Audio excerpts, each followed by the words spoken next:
नमस्कार दोस्तों, मैं हूं doctor Rishikesh Ghatol and I am practising as a developmental and behavioural paediatrician at Prayas child development centre Amravati. आज हम बात करेंगे ऑटिज़म के बारे में। ऑटिज़म को मराठी नहीं तो हिंदी में हम स्वयंमग्नता भी बोलते हैं, नहीं तो स्वमग्नता भी बोलते हैं। अभी ऑटिज़म ये एक न्यूरो डेवलपमेंटल डिसऑर्डर है, मतलब बच्चों के डेवलपमेंट मतलब विकास और बर्ताव से रिलेटेड ये बीमारी है। अभी आमतौर पर क्या होता है ऑटिज़म में कि बच्चों की जो नॉर्मल डेवलपमेंट है वो हो नहीं पाती। अभी आप बोलेंगे कि हमारा बच्चा चल फिर पाता है, तो वो एक मोटर डेवलपमेंट रहती है, बट उसके अलावा भी डेवलपमेंट के अदर पार्ट्स रहते हैं, जैसे हम language development, social development, cognitive development, मतलब बच्चे का बात करना, समाज में घुल मिलने की कैपेसिटी, नहीं तो समझ, ये सब चीज़ें ऑटिज़म में अफेक्टेड रहती है, मतलब बाकी बच्चों के मुकाबले कम रहती है, नहीं तो अलग प्रकार से रहती है। और उसके साथ में ही ये ऑटिज़म वाले बच्चों का बर्ताव भी अलग सा रहता है, मतलब उसमें भी बहुत सारे इश्यूज़ रहते हैं। तो हम एक एक करके जानेंगे कि ऑटिज़म के लक्षण क्या है और उसके लिए हमें कौन कौन से टेस्ट करने चाहिए और उसका इलाज क्या है। सर्वप्रथम मैं शुरू करता हूँ कि ऑटिज़म के लक्षण क्या है। तो मेनली 4 से 5 ऑटिज़म के मेनली लक्षण हैं, जिसे हम वो सिम्टम्स को हम अगर कैटेगरी में डिवाइड करते हैं। तो जैसे मैंने बोला था कि सबसे पहला लक्षण होता है कि स्पीच डिले, मतलब बात करने में देरी या कठिनाई। ओके, तो बात करने में कठिनाई मतलब अगर 1-1.25 साल की उम्र में बच्चा बात करने लगता है, 2 साल की उम्र में, 1.5 साल की उम्र में बच्चा 5 से 10 शब्द वर्ड्स बात करता है, और 2 साल की उम्र में बच्चा फ्रेश स्पीच मतलब 2 वर्ड कंबाइन करके बात करने लगता है। 3 साल की उम्र में बच्चा 3 वर्ड्स कंबाइन करके सेंटेंस फॉर्मेशन आता है, और बाद में तो अपनी बात करने की क्षमता और बढ़ती जाती है। उसके साथ में बच्चा क्वेश्चन पूछता है, नैरेटिव्स आते हैं, मतलब क्या हुआ था, कैसे हुआ था, वो भी बोलता है। तो बात करने में देरी, ये सबसे एक इम्पॉर्टेंट लक्षण ऑटिज़म का है। ओके, उसके साथ ही नॉन वर्बल जेस्चर्स भी डिलेड रहते हैं। अभी आप बोलेंगे नॉन वर्बल जेस्चर क्या है, तो नॉन वर्बल जेस्चर मतलब हम सिर्फ मुंह से, नहीं तो हम जो वर्ड्स जो बात करते हैं वहीं से बात करना नहीं होता, कम्युनिकेशन नहीं होता। उसके अलावा नॉन वर्बल जेस्चर्स मतलब फेशियल एक्सप्रेशंस, मेरे हाव भाव, मैं पॉइंटिंग करता हूँ, हेड नॉडिंग, हेड शेकिंग, मेरे हैंड जेस्चर, बॉडी जेस्चर्स, ये सब भी ऑटिज़म में डिलेड रहते हैं, और इन सबको समझने की क्षमता भी ऑटिज़म में डिलेड रहती है। तो पहला पार्ट हमने देख लिया, लैंग्वेज और कम्युनिकेशन डिले, ये ऑटिज़म का एक लक्षण। दूसरा लक्षण है सोशलाइजेशन डिले, मतलब समाज में घुल मिलने की कैपेसिटी कम रहती है। ये बच्चों को आजू बाजू की चीज़ों में इंटरेस्ट नहीं रहता, नहीं तो रहता है तो भी कम रहता है, नहीं तो ये बाकी बच्चों के साथ में खेल नहीं पाते। जैसा टोन, अपने आवाज़ का जो टोन है वो वेरी नहीं कर पाते, मोनोटोनस स्पीच रहती है बहुत बार। बॉडी जेस्चर्स यूज़ नहीं कर पाते, आई कांटेक्ट नहीं दे पाते, किसी ने नाम से पुकारा, नहीं तो कोई बात करने की कोशिश कर रहा है तो उसे बराबर से रिस्पांस नहीं दे पाएंगे, नहीं तो आजू बाजू में मेरे क्या हो रहा है इसकी जानकारी इनको पूरी तरह से इनको नहीं रहती है। ओके, मतलब वो रिलेटेडनेस नहीं रहता है।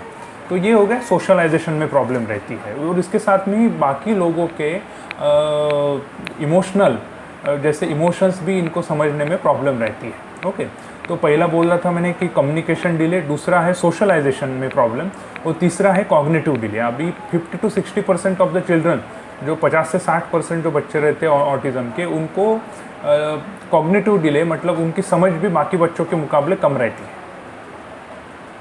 मतलब अभी समझ की अगर बात की जाए तो अब आप बोलेंगे अगर 5-6 साल के कम उम्र के जो बच्चे हैं, 5 साल और 6 साल के कम, उनकी समझ हम कैसे टेस्ट करें, कोई IQ टेस्टिंग तो रहती नहीं है। तो सिंपल सी बात है कि 1 से 1.5 साल का बच्चा 1 स्टेप कमांड फॉलो कर लेता है, 2-2.5 साल का बच्चा 2 स्टेप कमांड, और 4 साल का बच्चा 3 स्टेप कमांड फॉलो कर लेता है। मतलब 2 स्टेप कमांड मतलब क्या, बेटा जैसे कोई बच्चे का नाम आर्यन है, तो बेटा आर्यन ये बॉल उठाओ और वो बॉल टेबल पे रख लो, ये बॉल उठा के टेबल पे रख लो और टेबल पे रखा हुआ कप लेके आओ बरा, ये 2 स्टेप कमांड हो गई। ओके, तो ये 2 स्टेप कमांड 2-2.5 साल के बच्चे ने फॉलो करने को। ओके, उसके साथ में बच्चा जैसे 1-2 साल का बच्चा है तो वो बॉडी पार्ट्स बोलता है, आजू बाजू के ऑब्जेक्ट्स बोलता है, पहचानने लगता है। ओके, तो ये बच्चों में, ऑटिज़म वाले बच्चों में, बहुत सारे बच्चों में समझ कमी रहती है। तो पहला कम्युनिकेशन डिले, बात करने में परेशानी, दूसरा है समझ में प्रॉब्लम, और तीसरा रहता है मेनली अपना कॉग्निटिव डिले, मतलब दूसरा है सोशलाइजेशन डिले और तीसरा कॉग्निटिव डिले। ओके, अब ये बच्चों को बहुत बार जो पेरेंट्स आते हैं कि वो बोलते हैं मेरा बच्चा तो बहुत हाइपर एक्टिव है, ये बच्चे को ADHD तो नहीं है, मतलब attention deficit hyper activity disorder तो नहीं है। तो मैं इसका जवाब देना चाहूँगा कि ADHD में सोशलाइजेशन और लैंग्वेज प्रॉब्लम्स उतने नहीं रहते हैं, और वो बच्चे आजू बाजू के दुनिया में इंटरेस्टेड रहते हैं, ना कि अपने आप में रहते हैं, जैसे ऑटिज़म में बच्चे अपने आप में रहते हैं। ओके, तो अगर बर्ताव की बात की जाए ऑटिज़म वाले बच्चों की, तो ये अपने आप में रहते हैं ज़्यादातर, जिसे सेल्फ एब्सॉर्ब बिहेवियर बोलते हैं। हाइपर एक्टिविटी रहती है, एक जगह पे ठहराव नहीं रहता है। इरिटेबिलिटी रहती है, चिड़चिड़पना ज़्यादा रहता है। एंगर आउटबर्स्ट रहता है, टेम्पर टैंट्रम ज़्यादा रहते हैं, है ना। इमोशनल आउटब्रेक रहते हैं, नहीं तो एक्सेस इमोशनल एबिलिटी रहती है, और बिहेवियरल रिजिडिटी रहती है, मतलब मुझे ये चीज़ ऐसी ही करनी है, मुझे वैसी ही चाहिए, उन्हें तो उसी तरह से अरेंज चाहिए। तो ये बोलते हैं उसे, ये बर्ताव के लक्षण हो गए। ओके, तो ये हो गए ऑटिज़म के लक्षणों के बारे में, है ना।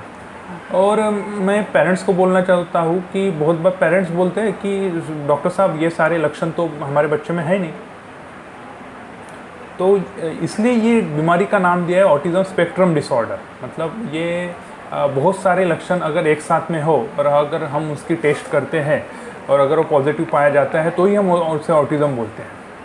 मैं 4 हिस्से तो मैंने ऑलरेडी आपको बोल दिए थे कि किस किस में कमी रह सकती है। बात करने में, समाज में घुल मिलने की कैपेसिटी, समझ और बर्ताव में भी प्रॉब्लम रहता है।